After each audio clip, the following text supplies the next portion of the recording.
Pour ceux qui le peuvent, nous vous invitons à vous lever et on va chanter « Je viens dans ta maison, Seigneur, je veux te rencontrer, Jésus. » Alléluia.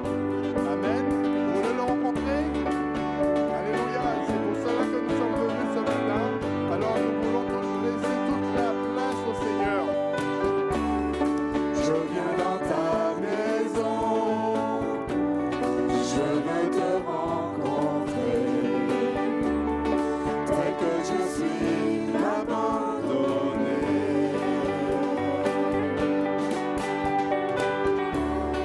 Alors que nous chantons, ton esprit me remplit. Mon âme est libérée. On peut le reprendre, je viens dans ta maison. Alléluia. Je viens dans ta maison, je veux te rencontrer. C'est que je suis abandonné.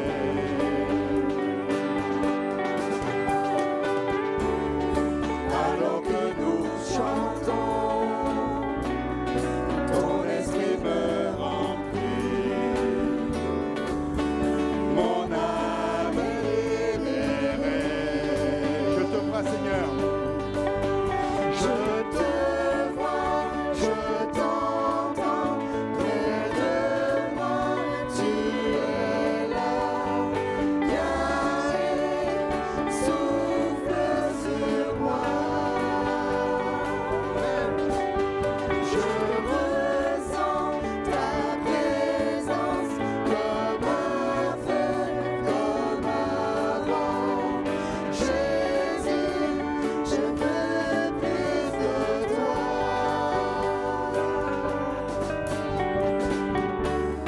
Je viens dans ta maison, alléluia. Je veux te rencontrer, Jésus, tel que je suis abandonné. Chante pour le Seigneur. Alors que nous chantons, ton esprit me remplit. Mon âme est libérée.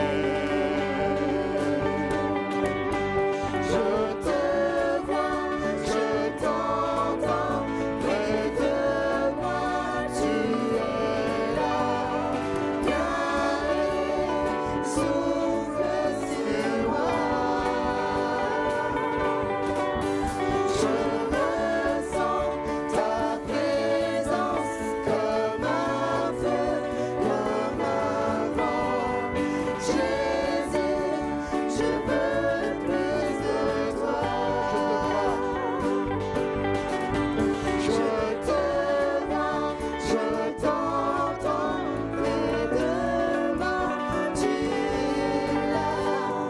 Viens et souffle sur moi.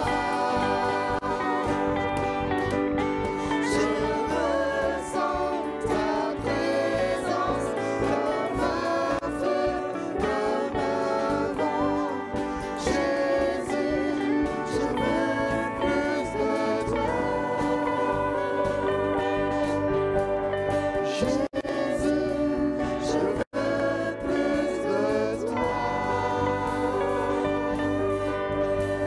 Jésus, je veux plus de toi. Comme une prière ce matin. Jésus, je veux plus de toi. Alléluia. Sans Jésus, nous ne sommes rien. Alors, nous voulons plus de lui ce matin. Amen. Mon Sauveur, oui.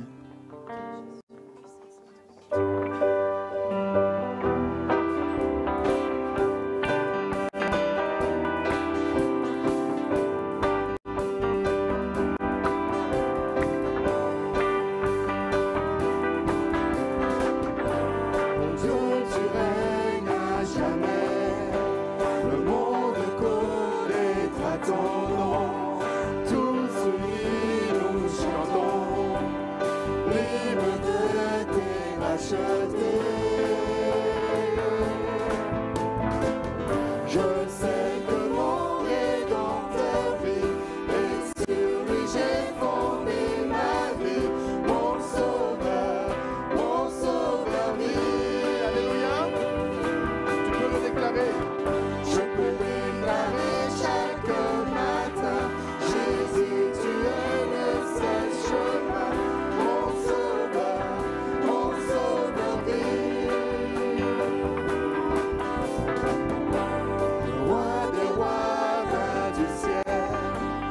tout l'enfer tremble à son nom.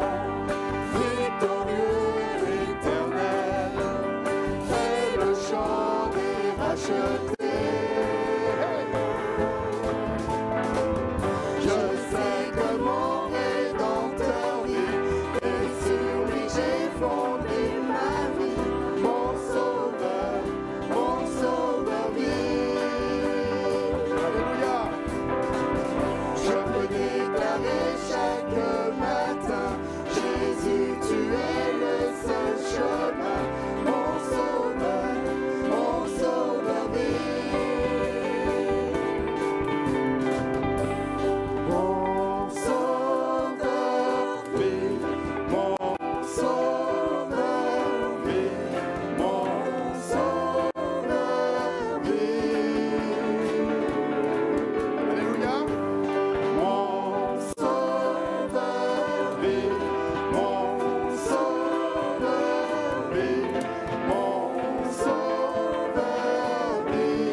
Alléluia, gloire à Dieu.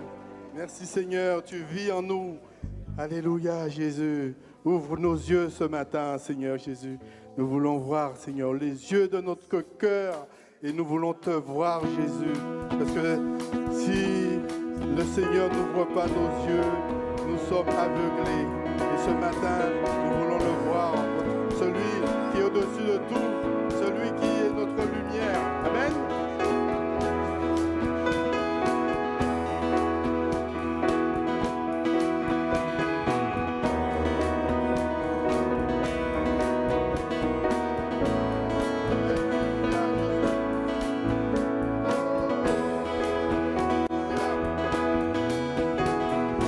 Ouvre les yeux de mon cœur, Père.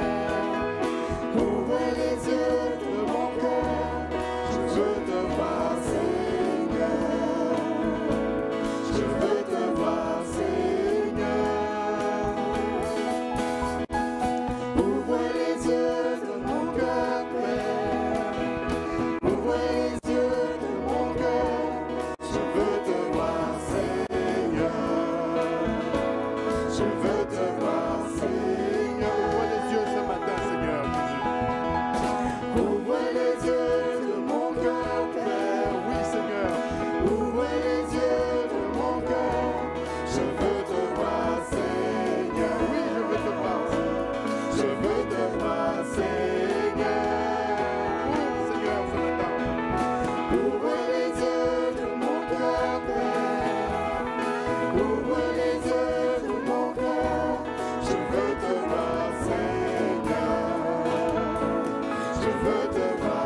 gloire, gloire, gloire, gloire, gloire, je veux te voir, Seigneur. Gloire, gloire, gloire, gloire, gloire, gloire, gloire, gloire, gloire, je veux te voir, Seigneur. Chantons encore. Gloire, gloire, gloire, gloire, gloire, gloire, gloire, gloire, gloire, je veux te voir, Seigneur. Alléluia. Jésus.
C'est merveilleux, hein?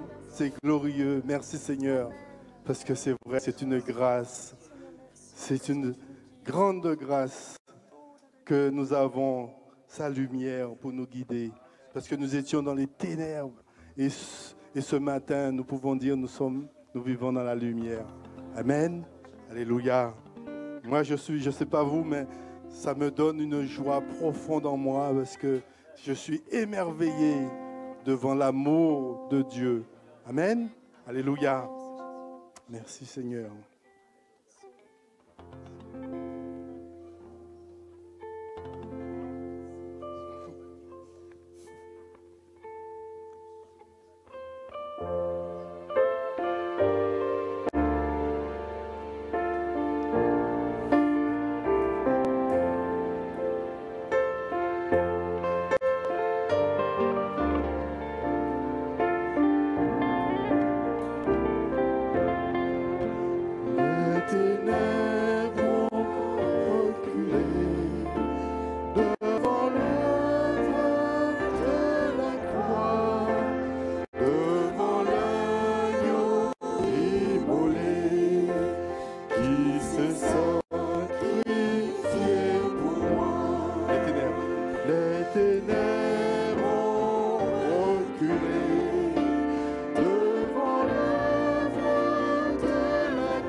Que le pauvre dise je suis riche. Oh, que l'aveugle dise je peux voir ce que Jésus a fait pour moi. Est-ce que tu le crois? Alors nous allons le reprendre. Que le faible dise je suis fort. Que le pauvre dise je suis riche. Que l'aveugle dise je peux voir.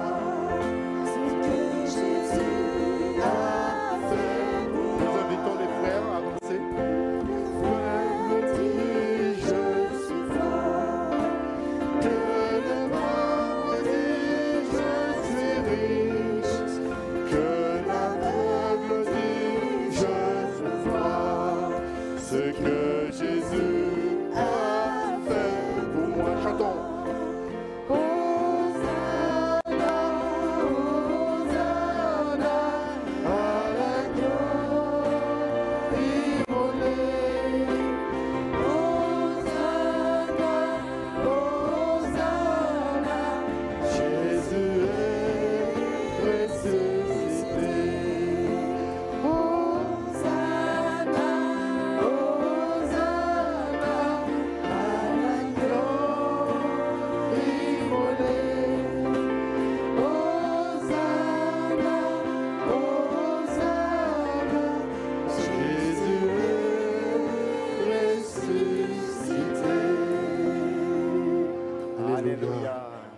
soit le Seigneur. La musique peut jouer doucement, s'il vous plaît. Continuons, alléluia. Reprenons Hosanna, alléluia. Reprenons encore une fois ce cantique, s'il vous plaît. Amen. Peut-on le reprendre une fois encore, Lucien? Alléluia. Hosanna, Hosanna, à l'agneau immolé. Hosanna, Hosanna, Jésus est ressuscité. Nous chantons. Hosanna, Hosanna, à l'agneau immolé. Hosanna, Hosanna, Jésus est ressuscité. Jésus est ressuscité. Alléluia. Jésus est ressuscité. Alléluia. Alléluia. Merci Restons Seigneur. ensemble dans la prière. Alléluia. Alléluia. Amen. Notre Nous frère allons peut jouer. Alléluia. On peut écouter s'il y a une lecture d'introduction, qu'elle soit faite simplement pour la Sainte Seine, après quoi on va continuer. La musique peut jouer doucement. Vous avez le droit, les bien-aimés. Ça permet de rester aussi ensemble dans cet esprit de recueillement. Amen. Alléluia. Faisons la- Dans Jean 14, nous Alléluia. pouvons voir au Alléluia. verset Jésus. 15, la parole nous dit, si vous m'aimez, gardez mes commandements. Et moi, je prierai le Père et il vous donnera un autre consolateur, afin qu'il demeure éternellement avec vous. L'esprit de vérité que le monde ne peut recevoir parce qu'il ne le voit point et ne le connaît point. Mais vous, vous le connaissez, car il demeure avec vous. Amen. Et il sera en vous. Alléluia. Alléluia. Merci Seigneur, parce que tu es notre consolateur, Seigneur. Tu es celui qui nous donne la paix, qui nous donne la joie, qui nous donne ton amour, Seigneur Jésus. Et ce matin encore, Seigneur, nous pouvons, Seigneur, dire merci, Seigneur. Merci parce que ce que tu as fait, Seigneur, est vraiment, Seigneur, on peut pas le décrire, Seigneur. Parce que tu as manifesté tout ton amour pour chacun de nous, pour ton peuple, Seigneur Jésus. Et Seigneur, tu dis, venez à moi, vous tous qui êtes fatigués et chargés. Je vous donnerai du repos, Seigneur Jésus, le repos de vos âmes. Et Seigneur, nous sommes venus ce matin dans ce lieu afin de te porter ce que nous avons de meilleur, nos vies, Seigneur. Parce que tu nous as libérés, Seigneur. Tu nous as rachetés. Merci, Seigneur. Tu nous as enlevés de ce ténèbre, Seigneur. Et nous sommes dans ton admirable lumière. Alors ce matin, Seigneur, unis-nous d'un même cœur, d'un même esprit. Et que ton amour, Seigneur, puisse se manifester tous les jours au milieu de ton peuple, Seigneur Jésus. Que rien ne vienne, Seigneur, vraiment, Seigneur, déranger tout cela, Seigneur. Et que tu puisses être le maître, Seigneur. Alors, Seigneur, ce matin, Seigneur, que le faible dise, je suis fort. Que le pauvre dise, je suis riche. Et que l'aveugle dise, je peux voir ce que Jésus a fait pour moi. Amen. Alléluia. Béni soit le Seigneur. Continuons à bénir le Seigneur. La Sainte Seine peut distribuer, s'il vous plaît. Alléluia. Nous voulons louer le Seigneur ce matin. Alléluia.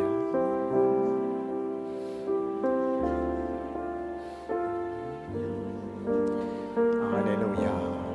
Amen. Alléluia. Disons que le faible ce matin, Amen, dise je suis fort. Amen. Amen. Bénisse le Seigneur. Alléluia. Élevons nos voix, bien-aimés, ce matin. Alléluia.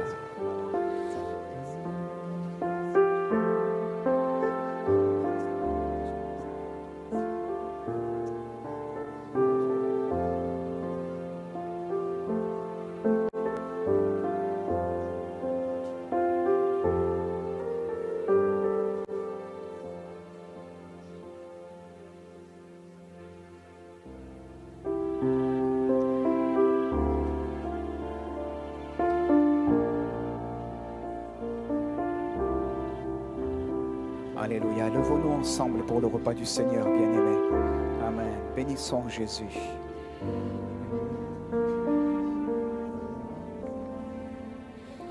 Alléluia. Sois loué, Jésus. Alléluia. Sois loué, Seigneur Jésus.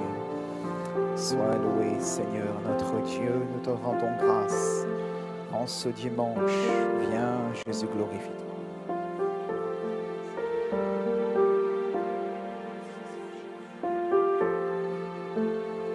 Merci Jésus. Alléluia.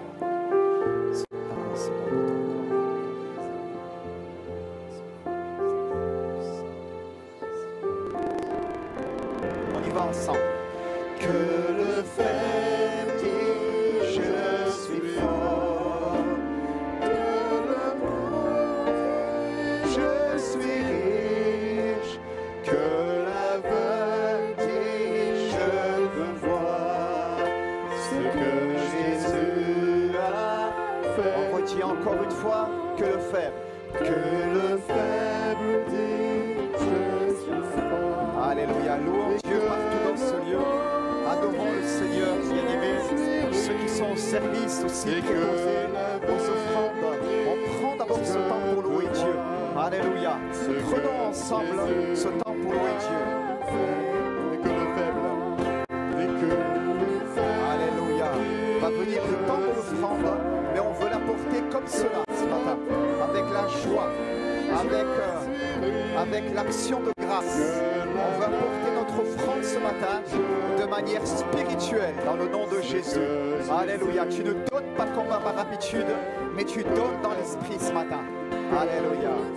Avec joie, selon ce que chacun a résolu dans son cœur. L'Écriture dit, mais on veut apporter notre offrande dans la joie avec le Seigneur, dans cet esprit-là. Amen. Bénissons Dieu. Alléluia. Alléluia. Hosanna.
Deuxième strophe, s'il vous plaît.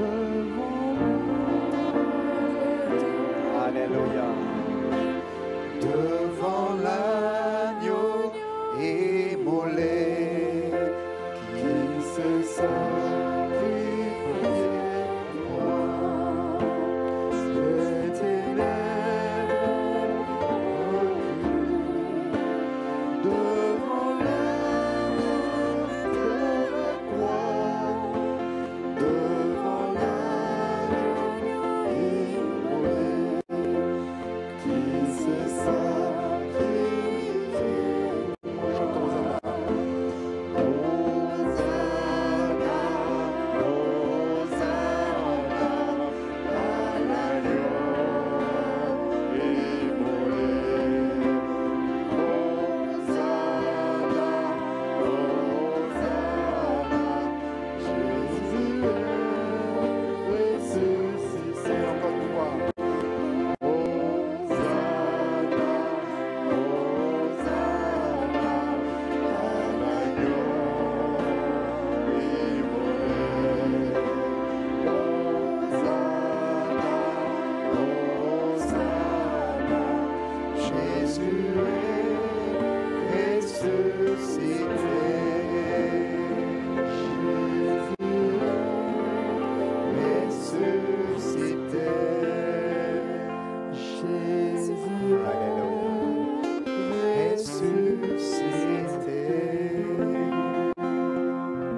Est-ce que simplement, mon frère Alain, si on peut lui donner le micro, va présenter la suite de ce culte et rendre grâce à Dieu pour les offrandes qui ont été recueillies.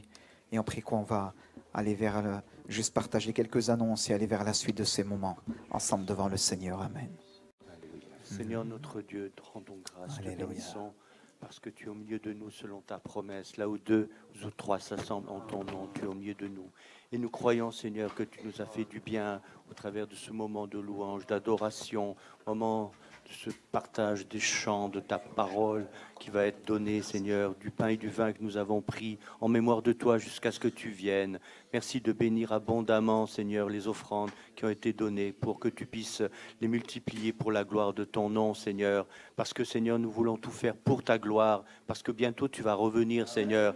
Et nous voulons être, Seigneur, ces serviteurs et ces servants Alléluia. qui sont fidèles, qui sont, Seigneur, engagés avec toi pour te servir, pour te louer, t'adorer. À ton nom la louange et la gloire. Merci de Alléluia. bénir maintenant Sois ton loué, serviteur Jésus. qui apportera ta parole et que Amen. nous puissions être enrichis par tout ce que tu as à nous annoncer, nous partager de sa part. Au nom de Jésus. Alléluia. Amen. Amen. Béni soit notre Dieu. Alléluia. Voilà, nous rendons grâce au Seigneur pour sa bonne présence qu'il donne à son peuple, qu'il nous donne. Amen. Vous êtes d'accord avec moi? Oui, Dieu est bon pour les siens. Alléluia. Dieu est bon pour les siens. Et c'est un miracle, frères et sœurs, que d'être au bénéfice de la présence de Dieu. Est-ce que vous le savez? C'est un miracle. Eh oui. Parce que, eh bien, la Bible nous dit que tous ont péché, sont privés de la gloire de Dieu, qu'il n'y a pas un juste, pas même un seul. Avant, eh bien, comme du temps de la loi mosaïque, la Bible nous dit, comme du temps du temple à Jérusalem, eh bien, il y avait ce voile qui nous empêchait de venir dans sa présence. Mais la Bible nous dit, eh bien, que Jésus a déchiré ce voile pour nous permettre d'avoir en lui une libre entrée dans le sanctuaire par la route nouvelle et vivante qui a été inaugurée au travers du voile. L'Écriture précise, c'est-à-dire au travers de sa chair. Amen. Il a rendu l'esprit, il s'est écrié sur le bois maudit du calvaire, tout est accompli. Et en cela, eh bien, la route a été ouverte, nous le bénissons. Quelle grâce de pouvoir eh bien, repasser toutes ces choses en ce dimanche de Pentecôte. Merci à l'équipe, merci à notre frère Lucien et à toute l'équipe pour eh bien, ce temps de chant. Voilà, merci Seigneur pour le temps que nos musiciens, nos choristes, voilà, et les responsables nationaux partout, eh bien, consacrent aussi à cela. C'est important et bien, cela est fait vraiment avec foi de tout notre cœur et nous voulons bénir notre Dieu. Amen. Même si des fois, effectivement, il y a des chants dont les notes sont un peu dures à attraper. Voilà, moi ça m'arrive aussi, mais je vous le dis, ils sont beaux, alléluia. Et ensemble, on le chante de toute notre énergie en Jésus, amen. Et on célèbre, on n'a pas peur de dire, eh bien, Hosanna, amen, Hosanna à l'agneau, Hosanna à l'agneau. Il avait prévu un dernier chant, mais j'ai voulu qu'on reste dans ce chant-là, étant donné, eh bien, que ce matin, il y avait là une empreinte, une signature de Dieu au travers de ce chant par rapport à ce que l'on va partager, bien sûr, et par rapport au temps que nous étions en train de vivre devant le Seigneur. Je fais quelques annonces rapidement et après quoi on va ensemble partager la parole de Dieu. Si on peut les projeter, s'il vous plaît. Merci beaucoup. Slide numéro 1, si je ne sais pas s'il y en avait une avant. Mais en tout cas, juste une information que vous n'avez pas sur le tableau, qui m'a été communiquée juste en début de culte. Je veux rappeler que je veux informer que la semaine prochaine, les enfants de l'église se retrouvent à l'étage. Il n'y a pas d'école du dimanche du GIB, donc proprement dit, mais tous les enfants du GIB sont pris par nos sœurs, donc Muriel et Véro, pour pouvoir travailler dans le cadre de travaux manuels. Donc voilà, depuis un certain nombre de temps, ils sont en train de confectionner de belles choses. Ils avaient déjà confectionné de belles choses la fois dernière. Et là, ils sont en train de travailler. Alors, s'il vous plaît, c'est dans le cadre de la fête des mères, les mamans. Vous n'avez pas d'excuses. Faites venir vos petits bouts parce qu'ils travaillent pour vous. D'accord? Au moins, eh bien, vous aurez la joie d'avoir une petite chose. Je spoile rien, comme disent les jeunes, d'accord? J'ai demandé autorisation si j'avais le droit de donner au moins cette information, parce que je sais que dans le cas des dimanches un peu spéciaux, comme la fête des mères, etc., eh bien, parfois, il y a des changements de programme, certaines familles ne viennent pas parce qu'elles dégagent du temps, et donc voilà. Donc, je le dis de manière à ce que le travail soit respecté et pour pouvoir les encourager aussi dans ce sens-là. Merci. Voilà, je rappelle, la semaine prochaine, il y a notre assemblée générale. Voilà, c'est sur la slide, tout est dans le détail. Hein. Donc notre assemblée générale, samedi 25 mai, à 10h, accueil à partir de 9h30. D'accord, il y a écrit 10h, c'est l'ouverture de l'assemblée générale. Mais soyez là, commencez à être là à partir de 9h30 pour les émargements. S'il vous plaît, c'est obligatoire, d'accord? Si vous n'avez pas émargé, on ne pourra pas vous remettre de bulletin de vote et vous ne pourrez pas voter et vos procurations donc seront aussi caduques. Je rappelle effectivement pour ceux et celles qui ne peuvent pas être présents, vous avez eu les convocations en temps et en heure. Merci donc de faire le nécessaire pour que quelqu'un de l'association puisse vous représenter afin que nous puissions entendre aussi votre voix et avoir le quorum dans le cadre de notre assemblée générale. Merci donc pour cela. Merci aussi pour votre intérêt parce qu'une assemblée générale, c'est pas rien, c'est important, c'est un moment où on fait le point avec les membres de l'association cultuelle sur eh bien, la vie de l'Église dans le domaine associatif, c'est-à-dire les travaux qui ont été réalisés, c'est-à-dire un point sur les finances, hausse, baisse, mise au point, etc., les projets, pour nous permettre ainsi de pouvoir eh bien, administrer et aussi rendre compte à l'Église qui a élu le conseil d'administration. Voilà, merci. J'avais fait un appel à candidature. Il n'y a pas eu, à ma connaissance, de candidature qui s'est manifestée pour aussi venir grossir les rangs du conseil d'administration, mais cela donc, a été dit, je le réitère, ce matin. Voilà, nous avons une pensée ce matin pour nos jeunes qui sont à Gap pour le week-end de Pentecôte. Plusieurs de nos jeunes sont à Gap pour un camp Summer Campus. Et ce matin, il y a aussi certains de nos jeunes qui sont allés visiter les églises afin de pouvoir les bénir. On a une pensée pour eux, on veut demander sur eux eh bien, une onction, que le Seigneur les accompagne aussi. Cette semaine, l'agenda, on peut le projeter s'il vous plaît. Voilà. Mardi, il n'y a pas de réunion l'après-midi parce que je suis dans la vallée de la Roya toute la journée, donc pour pouvoir visiter nos bien-aimés là-bas et assurer la réunion l'après-midi. Donc merci de prendre note de cette modification d'agenda.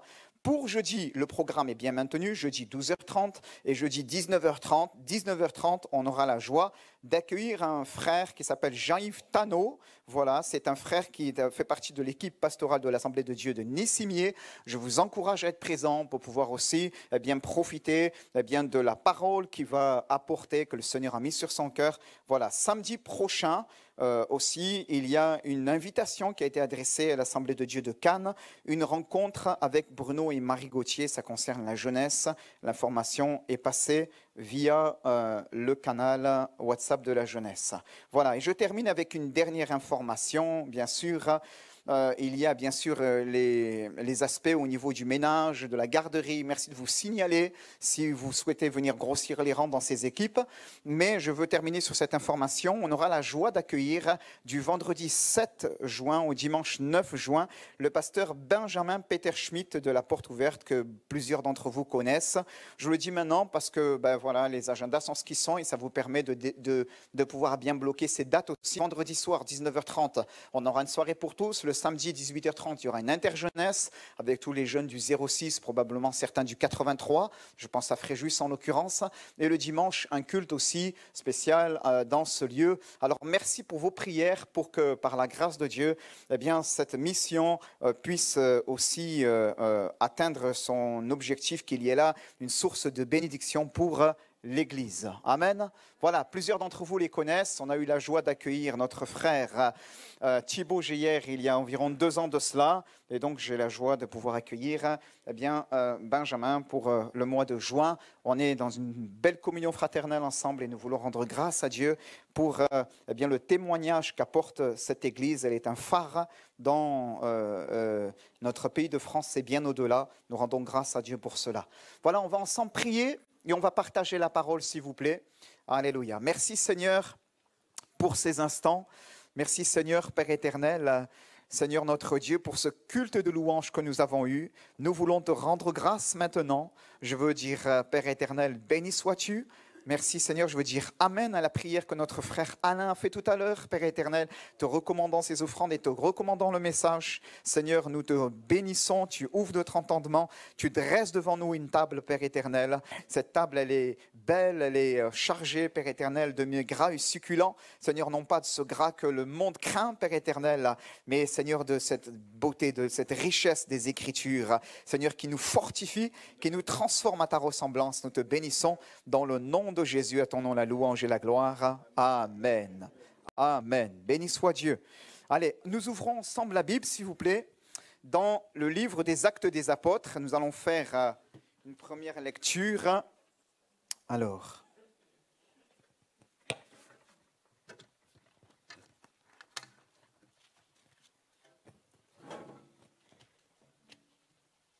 je m'installe aussi, oui, m'excusez. Actes des Apôtres, une première lecture. J'ai noté à partir dans les partages, je crois, du verset 4, mais on va prendre depuis le début, si c'est possible. Merci beaucoup l'équipe. Voilà, comme ça va nous permettre de pouvoir lire ce merveilleux passage. Théophile, j'ai parlé dans mon premier livre de tout ce que Jésus a commencé de faire et d'enseigner jusqu'au jour où il fut enlevé au ciel, après avoir donné ses ordres par le Saint-Esprit aux apôtres qu'il avait choisis. C'est à eux aussi qu'avec plusieurs preuves, il se présenta vivant après avoir souffert et il leur apparut pendant 40 jours en parlant de ce qui concernait le royaume de Dieu. Comme il se trouvait avec eux, il leur recommanda de ne pas s'éloigner de Jérusalem, mais d'attendre la promesse du Père, dont leur dit-il, vous m'avez entendu parler. Car Jean a baptisé d'eau, mais vous, dans peu de jours, vous serez baptisés d'Esprit Saint. Eux donc réunis demandèrent, Seigneur, est-ce en ce temps-là que tu rétabliras le royaume d'Israël?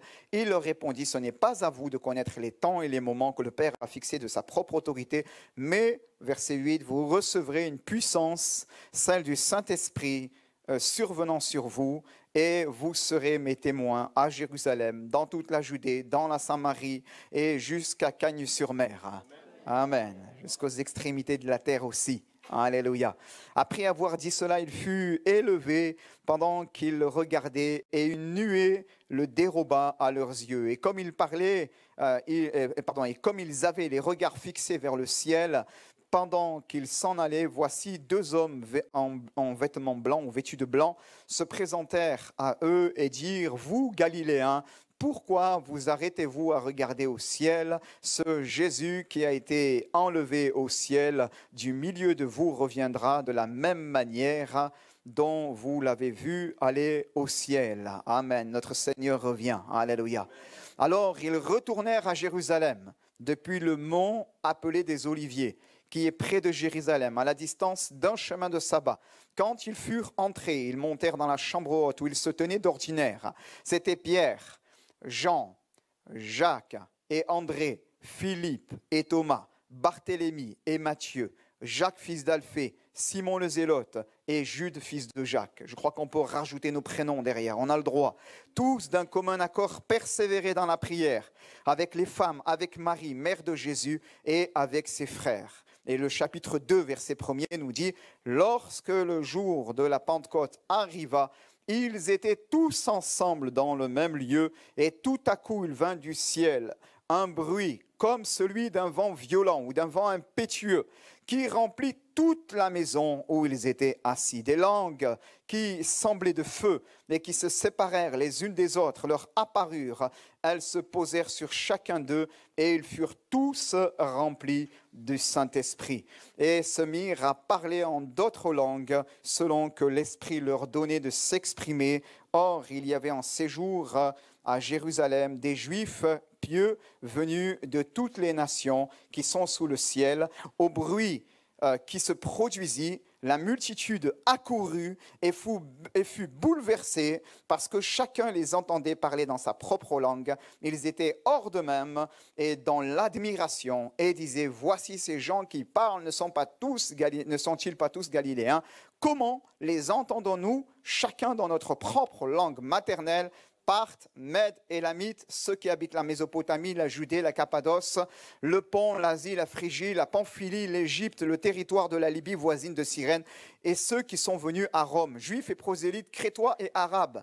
Nous les entendons parler dans nos langues des merveilles de Dieu, tous d'un commun accord, et perplexes se disaient les uns aux autres: que veut dire ceci? Mais d'autres se moquaient et disaient: ils sont pleins de vin doux. Mais il n'en était rien. Il était 9 heures du matin et Pierre va se lever dans l'assistance et va dire: ils ne sont pas pleins de vin doux, mais c'est ici ce que le prophète Joël avait annoncé. Béni soit le Seigneur. Alléluia. Ce matin, frères et sœurs, nous avons le privilège de pouvoir nous retrouver en ce dimanche de Pentecôte.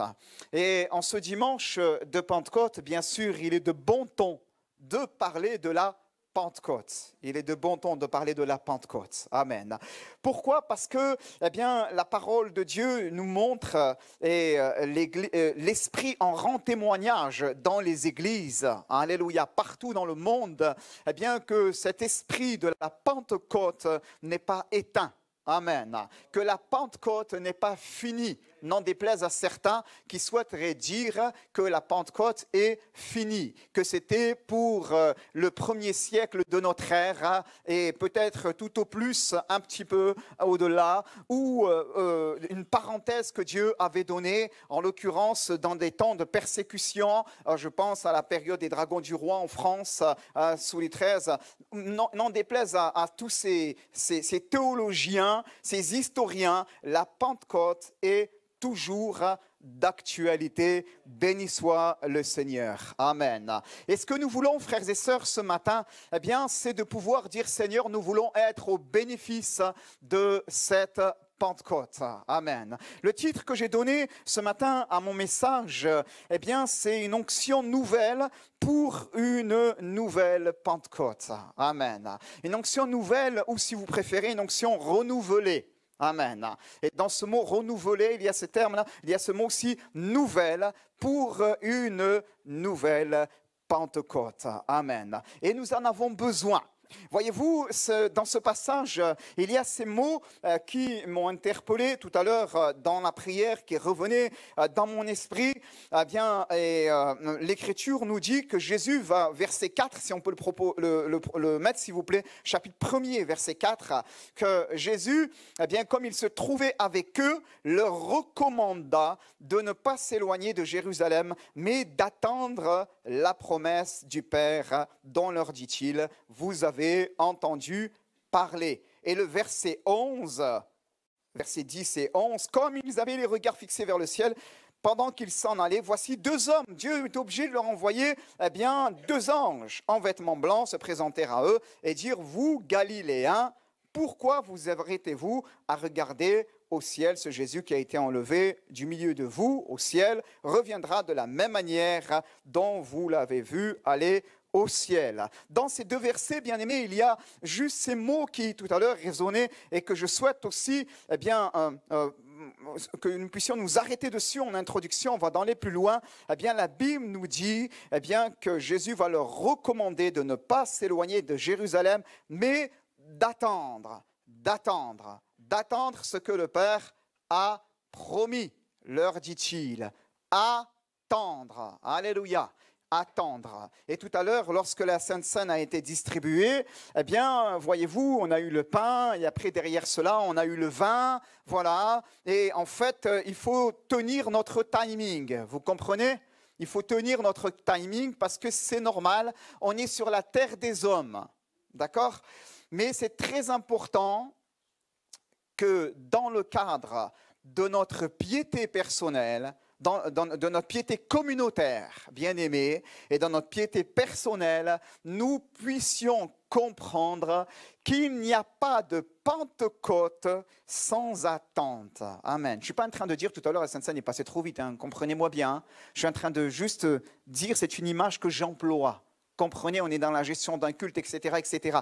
Et on peut être, bien aimé, en cela, un peuple qui est celui de la Pentecôte.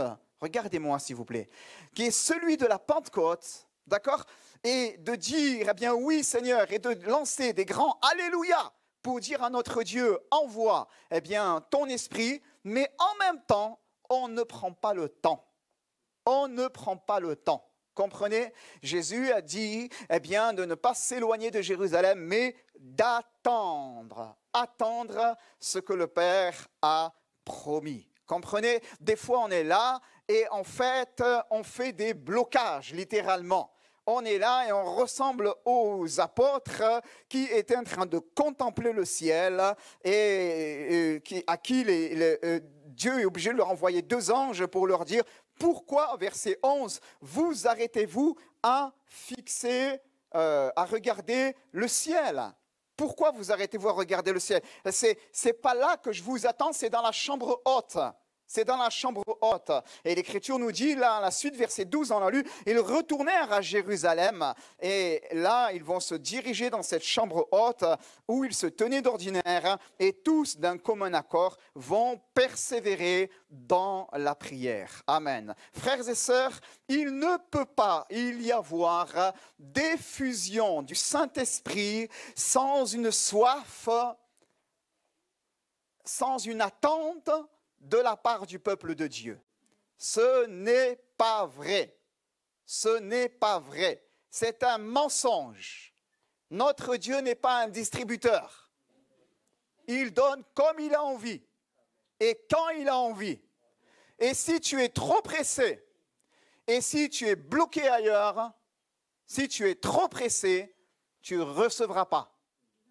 Tu ne recevras pas. Pourquoi ? Eh bien, parce que tu n'auras pas été dans les dispositions requises au moment où il visitera son peuple et tu seras déjà ailleurs. Déjà ailleurs. On peut être présent et mettre ailleurs dans l'esprit. Déjà ailleurs dans, peut-être dans tes programmes. Parce que voilà. Je ne dis pas qu'on ne doit pas avoir de programme. Je ne dis pas, eh bien, si vous avez des obligations, faites-les passer en second. Non.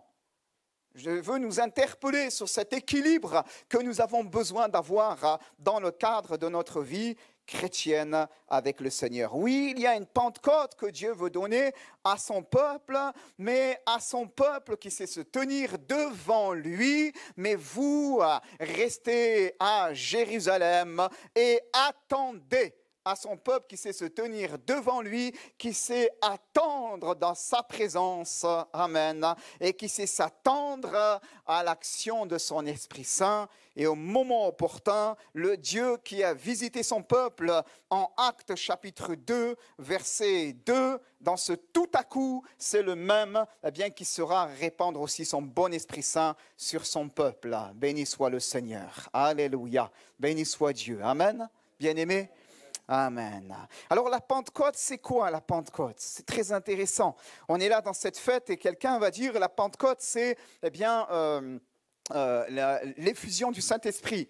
Oui, c'est vrai. Mais c'est quoi la Pentecôte ? Quand on regarde la parole de Dieu, eh bien, nous découvrons que la Pentecôte, c'est cette fête solennelle parmi les 3 solennalités qu'il y avait, les 3 fêtes solennelles qu'il y avait en Israël, la Pâque, la Semaine des Tabernacles. Il y avait aussi cette fête de la Pentecôte durant laquelle, eh bien, on célébrait, c'était la fête dite de la moisson. Pentecôte, cette fête qui vient 50 jours après la Pâque. 50 jours après la Pâque, pour pouvoir marquer quelque chose, marquer un événement. Et à ce moment-là, eh bien, la parole de Dieu nous montre, quand on regarde dans l'Ancienne Alliance, il y a beaucoup de références à ce propos. Eh bien, quand nous regardons, nous découvrons que le peuple de l'Ancienne Alliance, dans l'Ancien Testament, le peuple juif, devait prendre là des gerbes qu'il devait agiter devant l'Éternel, en geste de consécration, dans cette célébration de la fête de la Pentecôte, pour dire, ça y est, eh bien, ils vont entrer dans cette phase de la moisson. Il y a une grande moisson. Une grande moisson. Il y a cette réalité spirituelle dans laquelle le monde est entré depuis eh bien, cette nouvelle dite dispensation, cette nouvelle période de temps dans laquelle nous sommes entrés en Jésus-Christ par sa mort et sa résurrection. Écoutez-moi bien, Jésus a dit, levez les yeux et regardez, voici les champs qui déjà blanchissent. Et ces champs qui déjà blanchissent, eh bien, c'est le monde dans lequel Dieu vient faire une œuvre nouvelle en Jésus-Christ. Amen. Et le miracle, on va en parler, bien aimé, de la Pentecôte, vient célébrer cet événement-là. Viens célébrer cet événement-là. C'est cette moisson, ces gerbes qui sont prises et qui sont agitées ainsi devant l'Éternel en geste de consécration. Il y a eu 3000 âmes qui se sont converties le jour de la Pentecôte. Ce sont ces gerbes qui ont été rassemblées, amen, dans les mains de l'Église première par le Saint-Esprit pour pouvoir les agiter en geste de consécration à l'Éternel. Amen, bien-aimés. Ce n'est pas une histoire pour une histoire, un geste liturgique en lien avec l'Ancienne Alliance. C'était l'ombre des choses à venir et ça nous parle d'une autre réalité, d'autres gerbes dont nous sommes, nous, bien-aimés, les croyants aussi de ce nombre et dont l'Église première, sous la prédication de Pierre, eh bien, vont être là les premières gerbes qui vont être agitées pour l'Éternel. Alléluia. Et au temps marqué, eh bien, le maître de la moisson viendra. Alléluia, il recueillera l'ensemble de sa moisson eh bien, dans son grenier, dans son ciel de gloire. Et l'Écriture nous dit, il brûlera la paille dans un feu qui ne s'éteint point. Bien-aimés, et cela bien sûr c'est un autre aspect, mais je veux mettre en évidence le rôle eh bien, du Seigneur qui est le maître de toutes choses, mais aussi là le maître, celui à qui appartient la moisson. Amen. Je fais, bien-aimés, un dernier point à ce propos et je vous invite à repenser au-dedans de vous-même à l'histoire de Ruth, la Moabite qui s'est approchée de Boaz, qui va exercer sur elle son droit de rachat. L'Écriture nous montre qu'au moment où il exerce ce droit de rachat, il avait rentré aussi sa moisson. Alléluia. Il venait de battre aussi là le blé et il était en train, dans la joie, de célébrer cela. Et elle va s'approcher, elle va se mettre à ses pieds, il va la découvrir et elle va lui dire d'exercer sur lui son droit de rachat. Béni soit le Seigneur. Amen. Notre Jésus, c'est le grand Boaz à qui appartient la moisson et qui a exercé pour nous eh bien, son droit de rachat et par lequel nous sommes sauvés. Béni soit le Seigneur. Alléluia. C'est intéressant, bien-aimé, de réfléchir là-dessus quelques instants. Après, eh bien, je vais aussi parler à vos cœurs. Mais je veux, bien-aimé, que l'on puisse aussi réfléchir là-dessus pendant quelques instants. La parole de Dieu nous montre que quand la Pentecôte va être manifestée, Dieu va agir de la sorte. L'Écriture nous dit que lorsque le jour, verset 1er du chapitre 2, si on peut les projeter s'il vous plaît, que lorsque le jour de la Pentecôte arriva, ils étaient tous ensemble dans le même lieu. Verset 2, tout à coup, notez bien cela, il vint du ciel un bruit comme celui d'un souffle violent ou d'un vent impétueux, si vous préférez, dans la version Louis II classique, qui remplit toute la maison où ils étaient assis.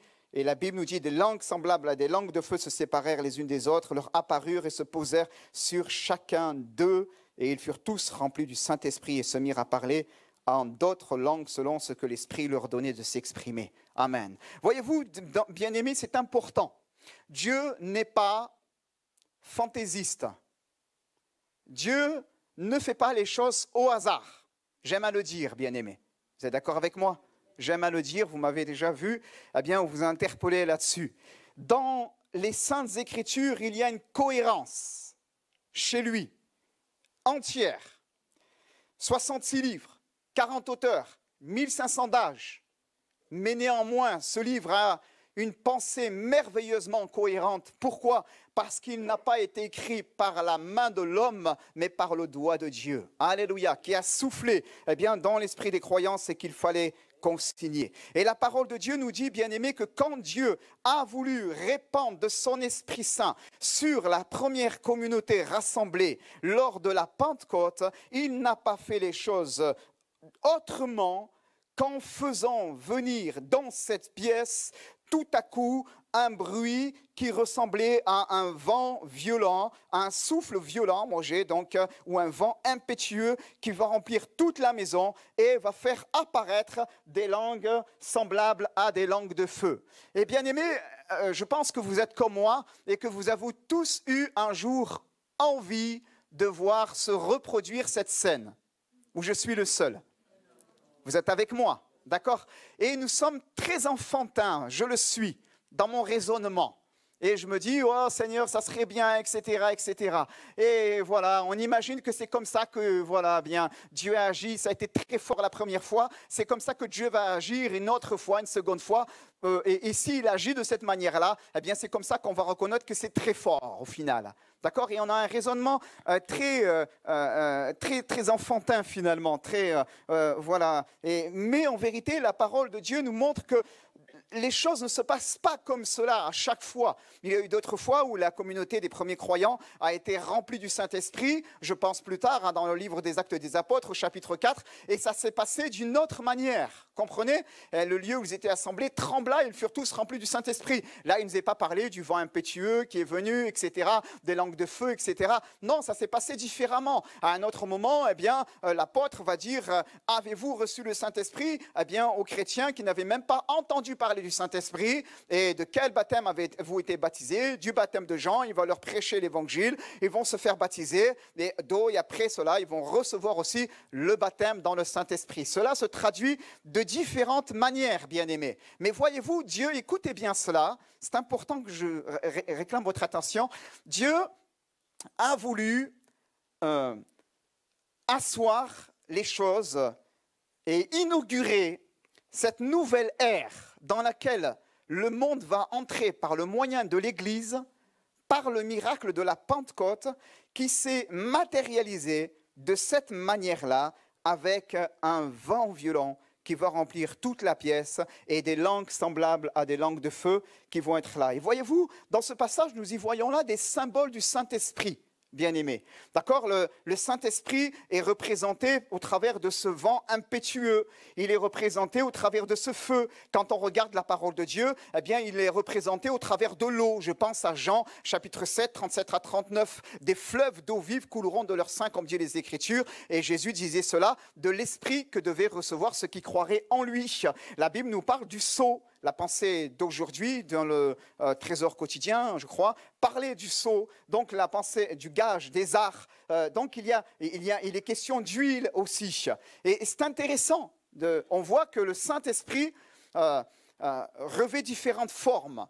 Le Saint-Esprit va descendre sous la forme corporelle d'une colombe et va se poser sur le Seigneur Jésus. Ce n'était pas une colombe, c'était sous la forme corporelle d'une colombe, comme une colombe. Et à la Pentecôte, l'Esprit de Dieu, qui vient, le Seigneur, écoutez bien, qui vient inaugurer une nouvelle ère, commence par ce miracle qui se traduit par le feu, par le vent, et les langues de feu. Et en fait, quand on réfléchit, ce passage-là, bien-aimé, nous renvoie à Genèse au chapitre 1er, au commencement de toutes choses. À la Genèse de l'Écriture, dans lequel il est écrit, au commencement, Dieu créa les cieux et la terre. La terre était comment, s'il vous plaît? Informe et vide, et il n'y en avait pas un qui faisait quelque chose?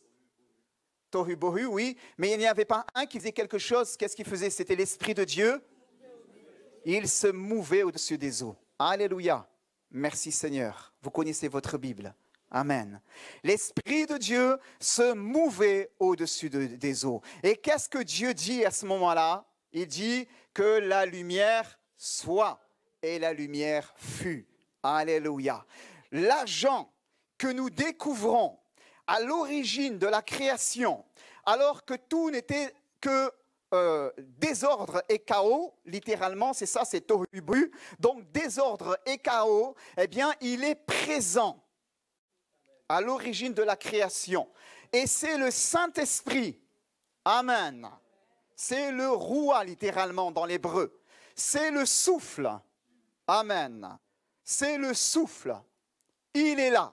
Il est à l'origine de la création avec le Père, avec le Verbe, pardon, et en plein accord avec la volonté du Père. Amen. Et les trois sont rassemblés à l'origine même de la création. Et quand Dieu va dire que la lumière soit et la lumière fut, eh bien, l'Esprit de Dieu est là et il se meut au-dessus des eaux de la création. Alléluia.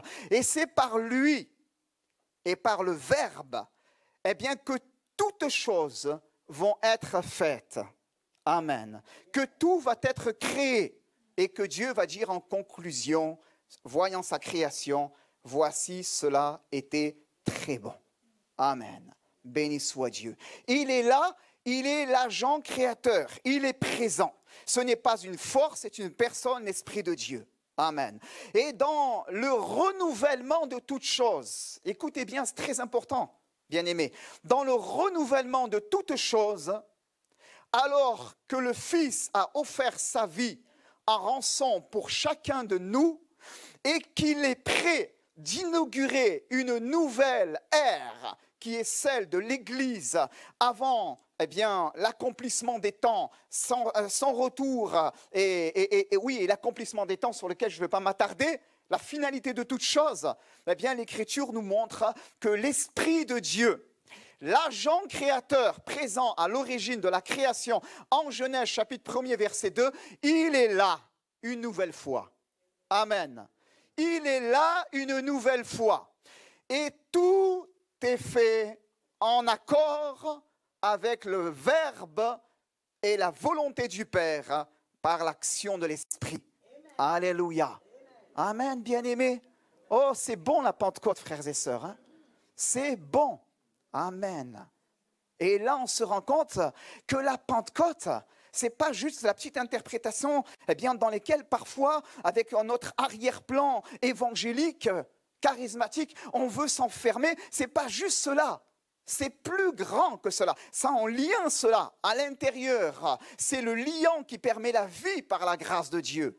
Amen. Mais il y a une réalité, bien-aimés. Il y a une réalité grande, profonde qui nous est révélée. C'est que comme il y a eu une première création et nous découvrons là, le Saint-Esprit, il y a cette vérité aussi que dans ce renouveau, l'agent créateur, le Saint-Esprit est là aussi. Il est à l'origine de cette seconde création, si je puis ainsi m'exprimer. Il est le souffle violent, alléluia, qui remplit toute la maison et à partir duquel tout va commencer. Amen. Béni soit le Seigneur. Alléluia. Et cela, bien-aimés, ça nous fait du bien. Amen. Cela nous permet de comprendre quelle est la pensée éternelle de notre Dieu. Son dessein éternel. Béni soit le Seigneur. Alléluia. Et il ne choisit pas. Il ne choisit pas. Je crois, comme j'ai eu l'occasion déjà de l'expliquer, la période de la Pentecôte, juste comme étant en lien avec cette fête qui est riche de symbolique dont nous avions évoqué les aspects en introduction. Donc c'est la fête de la moisson, on agit des gerbes, on est consacré à l'Éternel, on entre dans quelque chose. Il ne choisit pas cette période uniquement en lien avec cette réalité, mais parce qu'à ce moment-là, des Juifs aussi de toute la diaspora se rassemblent selon les fêtes solennelles pour pouvoir célébrer l'Éternel à Jérusalem. Et il choisit cette période et pour pouvoir aussi là répandre de son esprit sur toute chair. Et le symbole qu'il utilise, c'est celui de la langue de feu. Alléluia. Il est l'agent créateur à partir duquel il fait toutes choses nouvelles. Alléluia. Mais il est aussi celui qui vient réunifier au travers des langues ce qui a été détruit et séparé en Babel en Genèse chapitre 11. Faisant une tour qui touche le ciel, les premiers hommes avaient dit. Faisant une tour qui touche le ciel. Et ils voulaient ainsi par là s'élever au rang de Dieu. Et Dieu a été obligé de les confondre dans leur langue. De les confondre dans leur langue. Mais Dieu fait le choix, bien-aimé, de les réunifier dans la Pentecôte. Alléluia. Béni soit Dieu, alléluia. Et à ce moment-là, l'Écriture nous dit que ce peuple qui est juste galiléen et qui reçoit les langues de feu, bien-aimés, les langues de feu, peut s'exprimer dans un langage qui est celui de la Pentecôte. Et le langage de la Pentecôte, c'est le langage du ciel, bien-aimé. Ce n'est pas simplement, et oh, bien-aimé, je ne veux pas le dire pour minimiser, vous me connaissez et vous savez que je prie et que je veux que l'on puisse prier en esprit. C'est très important de parler en langue. Celui qui parle en langue s'édifie lui-même. C'est très important, très important. On se consolide, on se fortifie dans notre homme intérieur, on fait reculer les assauts de l'ennemi. C'est un bouclier que l'on dresse, c'est un casque que l'on porte sur soi. Alléluia. C'est une arme que l'on manie contre les desseins du diable. Celui qui parle en langue s'édifie lui-même. Il dit des mystères à Dieu. Son intelligence demeure stérile. Mais c'est en esprit qu'il prie. Amen. Il dit des merveilles. Il dit des mystères, l'Écriture nous dit. C'est très important, bien-aimé. C'est très important. Mais dans ce passage, la langue de feu répandue sur tous les quelques 120 qui sont rassemblés dans ce lieu et leur permettent d'être entendus et compris de tous, marque à ce moment-là la réunification des hommes autour d'un seul et même langage. Alléluia. C'est cela le message de la Pentecôte. Dieu dit à sa création, à ses créatures, issues d'un seul homme, Adam, mais sur la terre, manifestées dans plusieurs tribus, plusieurs langues. Il dit qu'à sa création, qu'il est le Dieu qui la réunifie en Jésus. Amen. Par le miracle de la Pentecôte, béni soit le Seigneur. Comment les entendons-nous parler dans notre propre langue des merveilles de Dieu, dans notre propre langue maternelle, l'Écriture nous dit des merveilles de Dieu. Alléluia. Ils les entendent parler dans les merveilles, dans leur propre langue maternelle, des merveilles de Dieu, parce qu'à ce moment-là, ce qui a été détruit en Genèse 11 a été réparé en Christ et par l'action du Saint-Esprit dans cette inauguration de la Pentecôte. Et c'est ce qui fait, bien-aimés, que l'Église est ce qu'elle est. Alléluia. Et nous ne sommes pas une Église ethnique ou une Église sociologique touchant seulement une sphère de la société, mais nous sommes bénis de constater au milieu de la communauté des Martiniquais, des frères d'origine africaine ou encore des gens qui sont peut-être d'origine latine ou autres, ou moi-même d'origine maghrébine. Nous sommes heureux. Pourquoi? Parce que c'est l'Esprit de Dieu qui le fait dans le cadre de la nouvelle alliance. Amen. Il prend ce qui a été séparé et il l'unit en lui pour en former un seul corps qui parle un même langage. À lui soit la gloire. Amen. Moi, j'ai envie d'applaudir mon Dieu. Alléluia.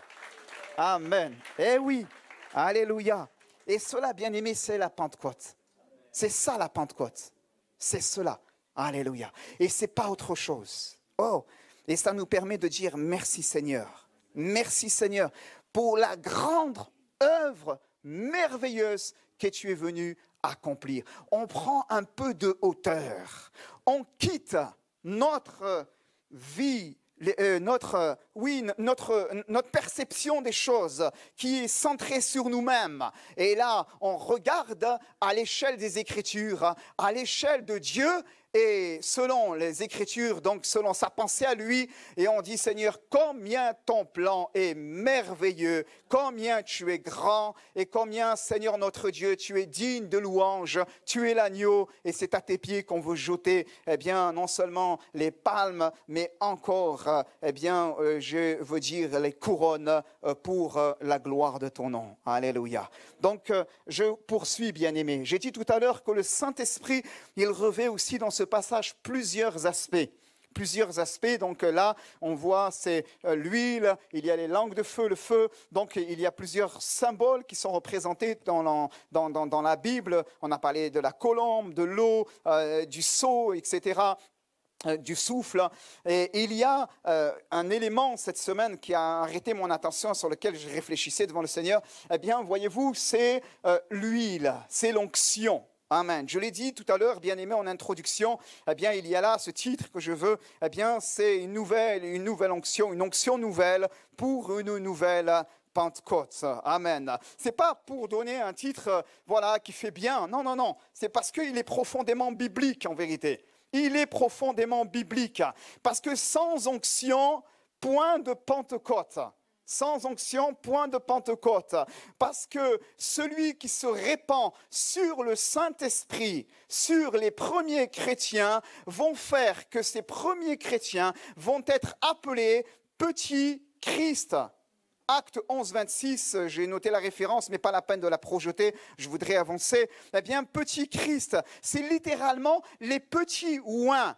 Parce que le Christ, c'est littéralement le oin. C'est loin, celui sur qui on a fait couler la corne d'huile. Comprenez? C'est comme cela que dans l'Ancienne Alliance, quand on regarde Exode 30, 22 à 33, verset 25 en l'occurrence, c'est comme cela que dans l'Ancienne Alliance, eh bien, on consacrait des objets ou des personnes pour le Seigneur et qu'on les déclarait saintes. Comprenez? Et celui qui commence son ministère, en Luc au chapitre 4, qui se révèle aux hommes après avoir triomphé du tentateur dans le désert et qui se présente dans la synagogue de Nazareth, eh bien, va dire quoi? L'Esprit du Seigneur est sur moi parce qu'il m'a oint. Alléluia. Et c'est pour cela qu'il est appelé le Christ. Il est littéralement loin. Loin, nous pouvons traduire ainsi. Il est loin. Celui qui a reçu l'onction. L'onction. Par excellence, l'onction de consécration de la part du Père pour accomplir les œuvres pour lesquelles il est venu et pour détruire les œuvres du diable. Amen. Et je disais, Acte 11, 26, nous découvrons les premiers chrétiens et c'est là, Éphèse, que les premiers chrétiens ont été appelés, chrétiens, littéralement, petit Christ, un terme péjoratif qui veut dire les onctueux. Les onctueux, on se moque d'eux, bien-aimés. On se moque d'eux. Peut-être en lien avec l'expression de leur culte. Eux, ils avaient un culte très libre, alors que le culte en Israël était très codifié. Et là, ils ont un culte très libre comme nous. Peut-être en lien avec leur foi, leur expression extérieure. On se moque d'eux. C'est les onctueux. Et je lisais une autre transcription. C'est les pommadés. Les pommadés. C'est rigolo cette expression. Les pommadés. On a passé sur la pommade là. Et donc, c'est vraiment péjoratif. C'est vraiment péjoratif. Mais ça révèle une vérité. On voyait chez eux des croyants qui avaient reçu l'Esprit de Christ. Amen.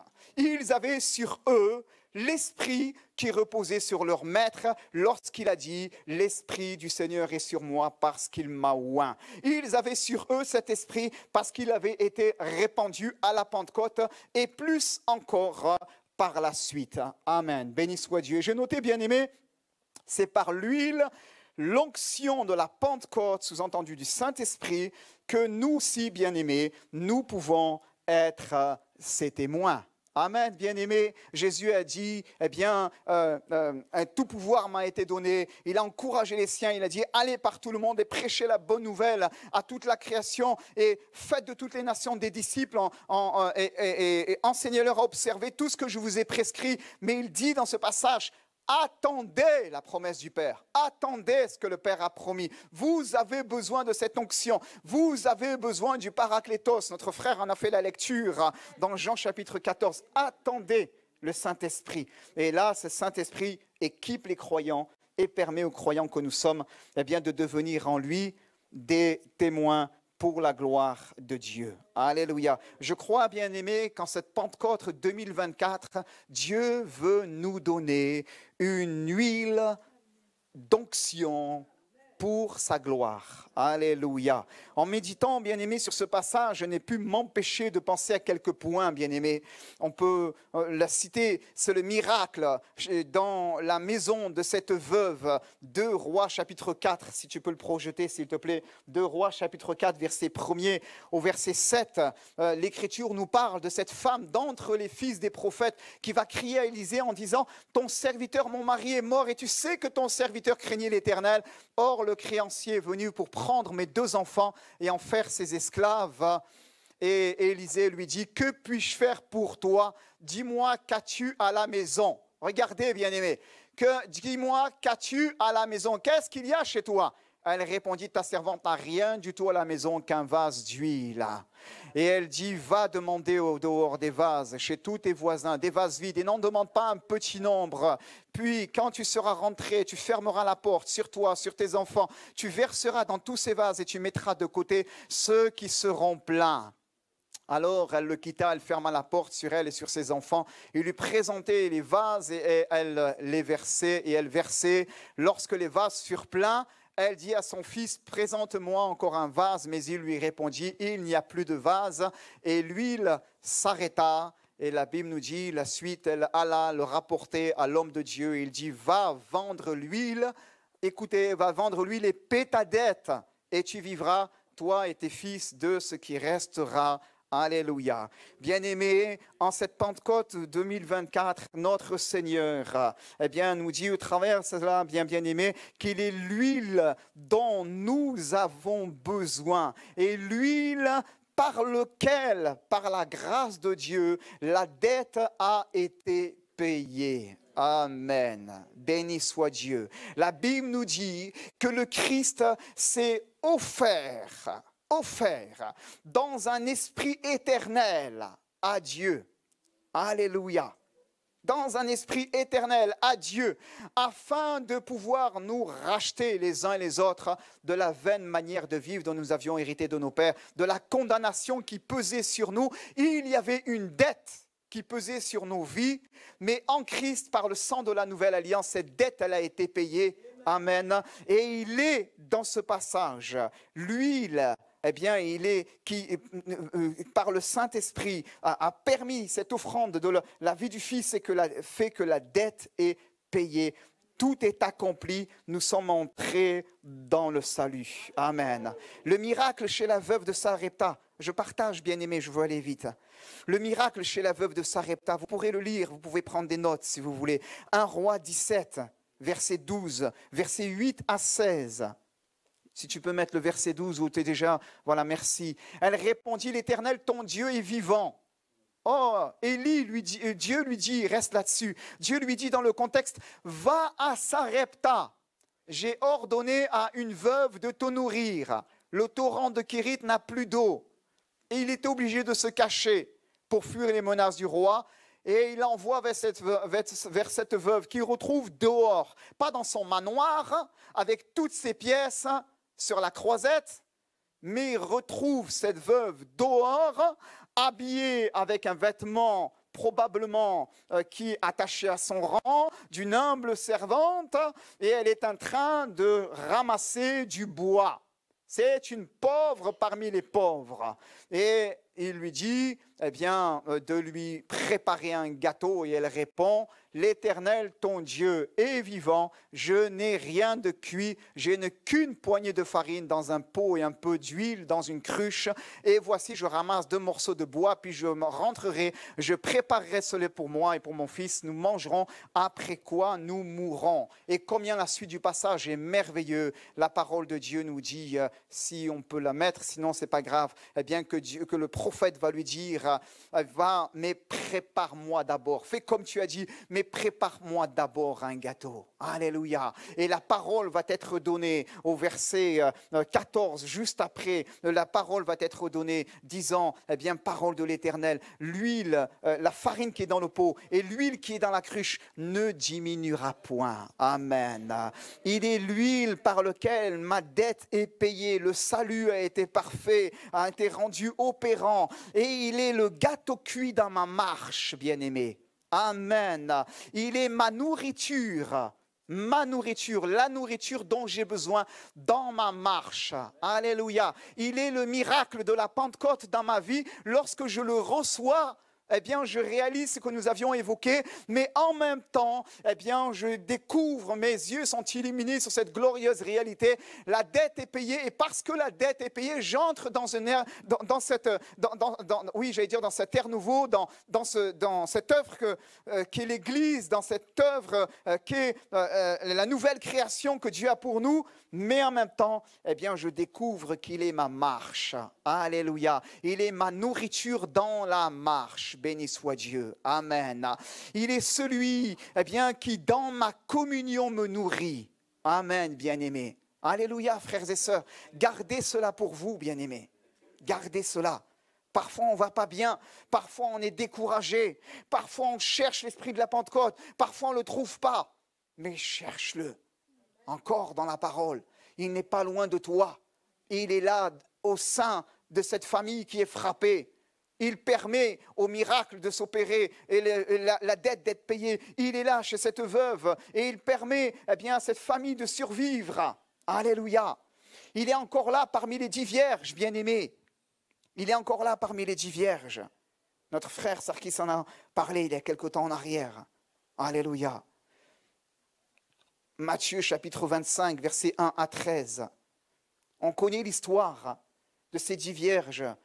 Et il y avait ces vierges, 5 étaient sages, 5 autres étaient folles. L'Écriture nous dit, elles avaient pris leur lampe, elles étaient parties à la rencontre de l'époux. 5 seulement avaient préparé leur lampe et elles avaient pris une réserve d'huile.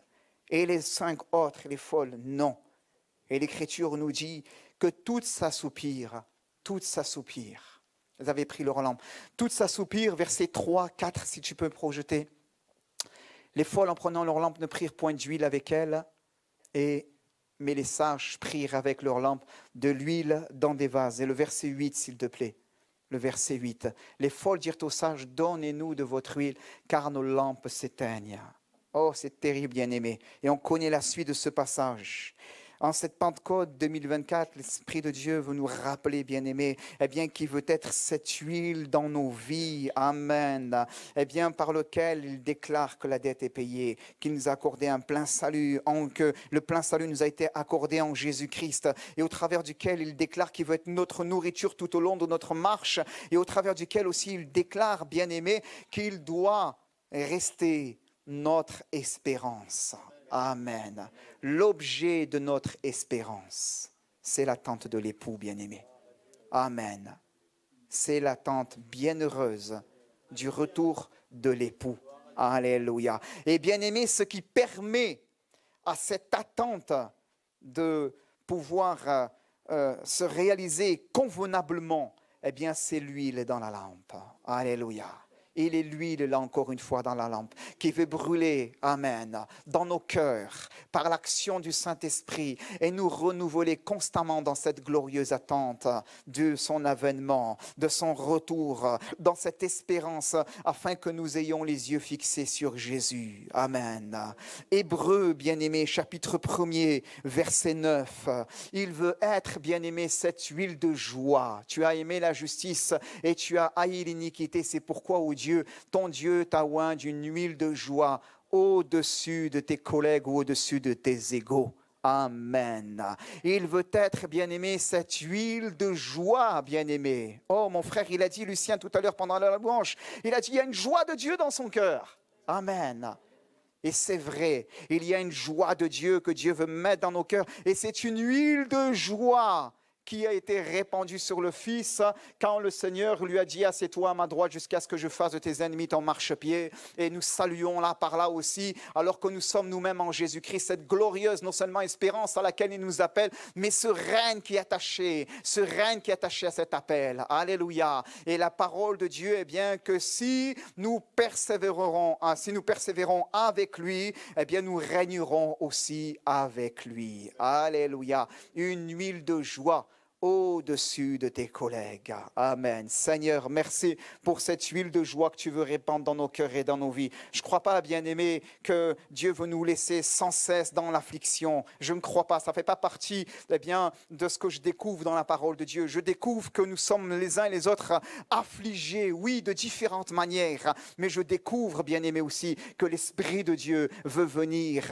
à notre rencontre et nous fortifier et faire couler dans nos vies cette huile de joie. Amen. Béni soit le Seigneur. Permettez-moi, nous allons bientôt finir, bien-aimé. Il veut être bien-aimé. Psaume 23, verset 5. Cette huile dans ma vie qui me permet d'être en bonne santé. Alléluia. Qui me permet d'être en bonne santé. Comprenez bien, bien-aimé. Comprenez bien. Ne soyons pas restrictifs. Je ne parle pas de la santé physique uniquement. Si on peut projeter le psaume 23, s'il vous plaît. Et je ne parle pas uniquement de la santé physique. Il y a parmi nous des gens qui souffrent de différentes manières sur le plan physique. Mais je parle de cette santé, cette vigueur spirituelle intérieure. Qu'alors que parfois les uns ou les autres peuvent être affligés dans leur santé physique, Dieu nous dit, celle-là, elle sera le partage de tous mes enfants. Amen. Et le malin n'aura pas de pouvoir dessus. Oh, il peut y avoir un certain pouvoir sur ta vie en lien avec ta santé qui s'est désagrégée. Mais là-dessus, rien. Amen. Alléluia. Il est le bon berger qui te conduit près des eaux paisibles, dans de verts pâturages. Le bon berger qui dresse devant toi une table en face de ses adversaires et qui oint d'huile ta tête et qui fait que ta coupe déborde. Et on se souvient, on l'a déjà dit, de ces parasites, l'image qu'il utilise, David, il se met dans simplement l'humble posture d'une brebis et il fait référence à ces brebis eh bien, qu'il découvre dans ses alpages et régulièrement que le berger va oindre la tête d'huile. Pourquoi? Parce qu'il y a dans ces alpages eh bien, des parasites lorsqu'elles vont brouter et ces parasites viennent et entrent dans les cavités nasales, montent dans les sinus ou viennent à l'intérieur par les yeux et infecte la brebis et fait que la brebis parfois peut jusque devenir folle et se frapper la tête là où elle peut pour essayer de se soulager à cause de cela. Alors pour prévenir ce mal, voilà que le berger oint d'huile sa brebis, alléluia, pour que ces moucherons, pour que ces parasites, lorsqu'ils veulent entrer à l'intérieur et pondre des œufs, qui vont faire germer des larves et se nourrir là, littéralement de certains tissus et affecter la santé de la brebis, ça ne va pas être possible. Voilà qu'elles vont être évacuées à cause de cette huile. Alléluia. Il est, bien-aimé, ma santé par le Saint-Esprit. Il est ma vigueur spirituelle. Alléluia, bien-aimé. Cherchez le Seigneur et ne laissez pas l'ennemi vous faire croire eh bien, qu'à un moment donné dans votre vie, quelques parasites peuvent avoir raison de vous. Ce n'est pas vrai, ce n'est pas biblique. Voici, il te oint d'huile, alléluia, afin que par la grâce de Dieu, ces parasites, ces œufs, ces larves n'aient pas d'emprise sur toi, mais que tu sois trouvé en bonne santé par la puissance du Saint-Esprit. Alléluia. Je termine, bien-aimé, en disant cela. La Bible nous parle dans le livre de l'Ecclésiaste au chapitre 10 et au verset 1er que les mouches mortes infectent et font fermenter l'huile du parfumeur et qu'un peu de folie l'emporte sur la sagesse et sur la gloire. Sachons, bien-aimés, veiller sur le bon dépôt que nous avons reçu de la part de Dieu. Alléluia. Nous sommes dans cette période de Pentecôte. Amen. Dieu nous parle et Dieu nous parle de renouveau. Dieu veut nous encourager dans notre marche. Amen. Dieu nous dit, eh bien mon enfant, moi je veux te bénir. Je te révèle les choses cachées, mais en plus je veux te bénir, je veux te oindre, je veux te permettre de comprendre les choses qui appartiennent à mon royaume et à ton salut. Mais je veux aussi te permettre d'aller de l'avant. Alléluia. Mais Dieu nous invite, bien-aimés, à ne pas jouer avec lui. À ne pas jouer, mais à pouvoir garder nos cœurs aussi. Alléluia. Et parfois, effectivement, nous laissons certaines choses, ces mouches mortes là, des petites choses qui sont là comme des parasites. Et la Bible dit, les mouches mortes infectent et font fermenter l'huile du parfumeur. Alors puissions-nous dire, Seigneur, voilà, je vais me tenir devant toi. Là, dans cette série, il y a des trucs qui ne sont pas nets. C'est des mouches mortes, Seigneur. Je vais les retirer. Là, Seigneur, dans ma relation, il y a des mouches mortes, Seigneur, je vais la retirer. Là, dans les avances à demi dissimulées de cette collègue de travail, peut-être, dans ma vie, et que je tolère parce que personne ne le voit. Oh, je joue sur un certain tableau. C'est des mouches mortes. C'est des mouches mortes. Tu la portes aussi à Dieu. Tu la portes à Dieu. Et on pourrait multiplier, bien-aimés, ces mouches mortes. Les mouches mortes de la colère, les mouches mortes parfois du non-pardon, voilà, les choses sont ainsi, et on reste dans une certaine posture, les mouches mortes de nos pensées, des forteresses. On veut dire, Seigneur, prends tout cela. Alléluia. On veut veiller sur nos cœurs et dire, voilà, Seigneur, débarrasse-moi, débarrasse-nous de toutes ces choses par la grâce de Dieu, afin que cette huile que toi tu nous as donnée soit toujours saine. Alléluia. Soit toujours pure. Amen. Qu'elle forme là ainsi sur ma vie ton approbation. Alléluia. Et que je puisse ainsi en être au bénéfice et être heureux par la grâce de Dieu et par la puissance du Saint-Esprit. Amen. Nous nous levons, on va terminer par la prière, s'il vous plaît. J'ai pris du temps, on ne va pas reprendre un chant, mais on va terminer par la prière. Alléluia. Merci Seigneur mon Dieu, mon Père. Oh Seigneur, nous voulons te rendre grâce, Seigneur notre Dieu, pour ta parole. Nous voulons te dire merci, parce que Seigneur notre Dieu, eh bien, tu nous parles et tu nous enseignes. Alléluia. Seigneur, tu nous parles et Seigneur, tu nous révèles ce qu'est, Seigneur, au travers de ta parole, la Pentecôte. Alléluia. Seigneur, sa signification, Seigneur notre Dieu, et Seigneur, ses conséquences aussi dans nos vies. Et je prie, Père éternel, pour que toi, dans ta grâce, nous puissions repasser ces choses dans nos cœurs et dans nos vies. Et je prie dans le nom de Jésus, afin que là où peut-être quelqu'un a perdu sa vigueur, dans sa vie n'est peut-être, comme le psalmiste va le dire, plus que sécheresse, je prie pour un renouveau de Dieu. Dans le nom de Jésus, et je demande sur la vie de chacun une action du Saint-Esprit, que ta gloire soit manifestée. Seigneur, viens te répandre sur nos cœurs et sur nos vies, comme tu l'as fait lors de la Pentecôte.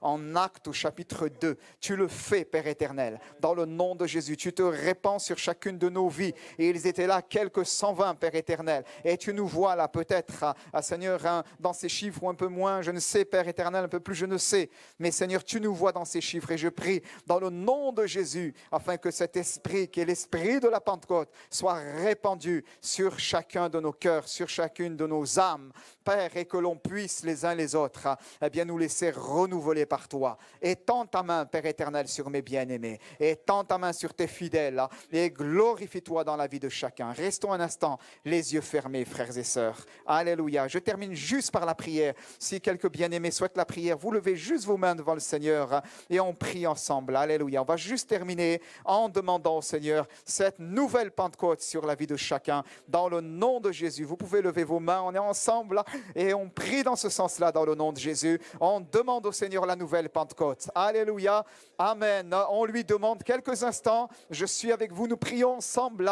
Tous ensemble, l'Écriture nous dit, ils persévéraient dans le même lieu. Ils persévéraient dans la prière dans le même lieu. Dans le nom de Jésus. Alléluia. Alors Seigneur, tu nous vois ce matin et nous levons levons les mains vers toi afin de te dire, Papa Céleste, viens et répands cet esprit de Pentecôte.